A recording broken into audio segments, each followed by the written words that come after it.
On March 10, 2018, 16 students began the journey of Microcampus. Microcampus is a 28-day trip where a group of students traveled to a rural village called Xizhou in southwest China. Prior to leaving Shanghai, each student selected a topic of high interest to study throughout the time in Xizhou. The topic that I chose to study throughout the 28-day trip is Xizhou food products and cuisine. While in the village, I learned about the many ideas and thoughts that people have on the food in Xizhou. I also began to understand about the traditional dishes and cooking processes in the community. In order to further understand the foods of the Xizhou culture, one might consider the perspective of a restaurant chef, a tourist, and a welcome village guest.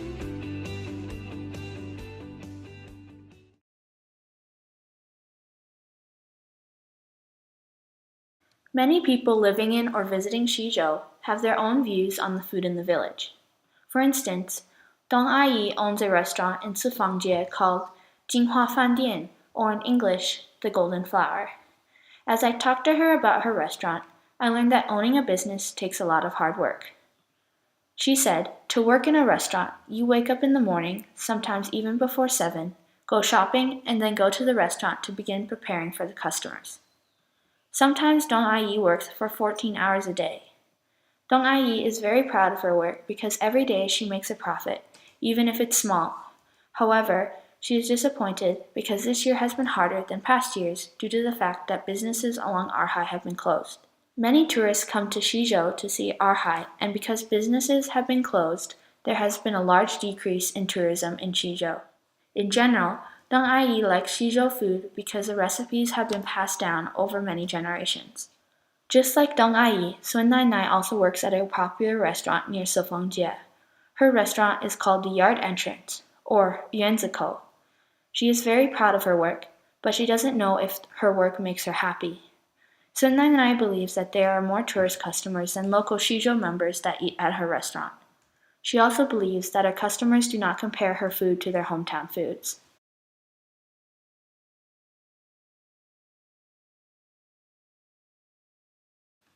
Another perspective that I studied was the thoughts that tourists have on Xizhou food products and cuisine. As I was talking to some of the tourists visiting Xizhou, I learned that many of them enjoyed the snack foods offered in the village, such as the sweet and savory baba, wan dou fen, the shrimp on a stick, and hei tang, or in English, brown sugar. I thought this was interesting because it shows that tourists don't often eat at restaurants if they are passing through Xizhou.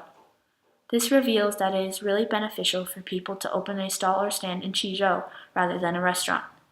I also learned that depending on where the tourists are traveling from affects the food they buy. For instance, Mr. Song shared that he likes the salty baba because people from the north usually like stronger flavors. Ms. Ke and Ms. Zhen both like the sweet baba better than the savory because there are many places that sell savory foods rather than sweet. Therefore, the sweet baba is unique. I definitely agree with Ms. Ke and Ms. Zhen because where I'm from, salty foods are very common in many restaurants and supermarkets. People in the food businesses in Xizhou should consider the thoughts that tourists have, due to the fact that the largest industry in Xizhou is tourism. Lastly, I thought that the perspective of a welcome village guest was also very important to consider when sharing my learning. For the past month, I have lived in Xizhou, experienced the cooking processes, and tasted many flavors of the village. I believe the many foods that Xizhou offers allows the true culture of the village to shine. Each chef creates his or her own taste, and the customers help influence and change the dishes over time. I believe that the food in Xizhou captures the lives of each chef. What the dishes are made from tells the story of how the chef grew up. Many restaurants or stall chefs and workers learn to cook or bake when they are young, and their recipes change over each lifetime. I think that this is really interesting because each dish has a different past and origin. I thought that it was also really interesting to understand the views of the people traveling to Xizhou as well as the chef's perspective.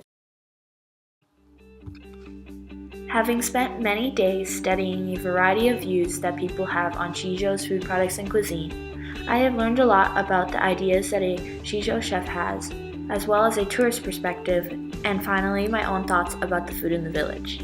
I believe that the heart of the Xizhou community are the many different foods offered in the village, and that each dish tells its own individual story.